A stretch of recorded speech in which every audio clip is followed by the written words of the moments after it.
سڵاوەڕێن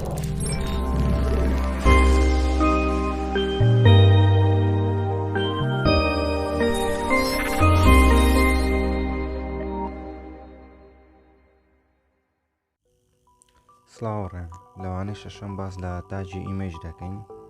تاجی ئیمەیج سەرەتا بەم شێوازە دەنووسرێت و تاجی کۆتایی نییە، واتە هیچ تاجێکی کۆتایی نییە و دوو ئەتریبوتی تێدایە، یەکەمیان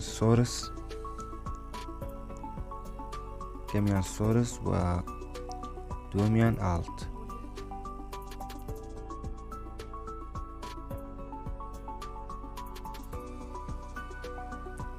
یەکەمیان سۆرس SRC واتە سەرچاوە، واتە سەرچاوەکەی لەکوێوە هاتووە. ئەوش بە چەند ڕێگایەک وێنەی لە ناو دادەندرێت. یەکەم ڕێگا بە لینکە، واتە دێین بەم شێوازە ئەم لینکە کۆپی دەکەین، دەیهێنین دایدەنین، وەک دەبینن زیاد بوو لە وێبسایتەکەماندا. و دووەم ڕێگا بە شێوەی فایلە. بە شێوەی فایل چۆن دەبێت؟ دێن بۆ منە ئەم وێنەیەمان دەوێت، ئەمە فایلەکەمانە کە کۆدەکانی لە ناو دەنووسینەوە، واتە فایلی سەرەکی کۆدەکانمانە. وێنەکە دێنە ناو فایلە، دواتر دایدەخێنەوە و دێن لە بری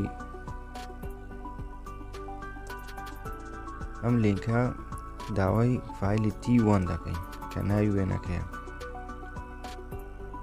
دواتر کلیک دەکەین و وەک دەبین ڕفرێشمان کردەوە، وێنەکە زیاد بوو. و دواتر دووەم ئەتریبوت چییە؟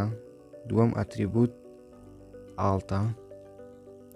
و بۆچی بەکاردێت؟ بۆ بەکاردێت کاتێک تۆ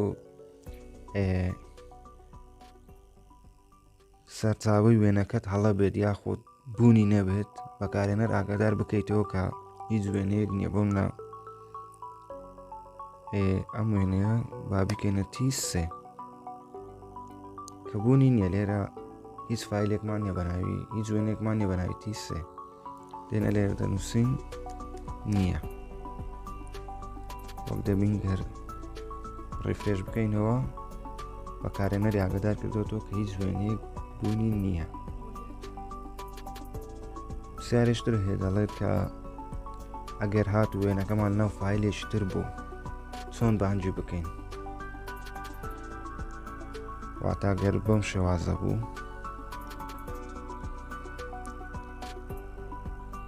بۆمە create new folder، با بەناوی IMG بیت، وێنەکەمان لەناو ئەم فۆلدەرە بێت. چۆن بانگی بکەین لەناو کۆدەکانماندا؟ سەرەتا دێین ناوی فۆلدەرەکە دەنووسین، وەک دەبینین IMG بوو ناوی فۆلدەرەکە. دواتر سلاش اینجا T1 کە ناوی وێنەکەی و دەینووسین، ڕفرێشی دەکەینەوە، دەبین وێنەکە پیشانمان دەدات.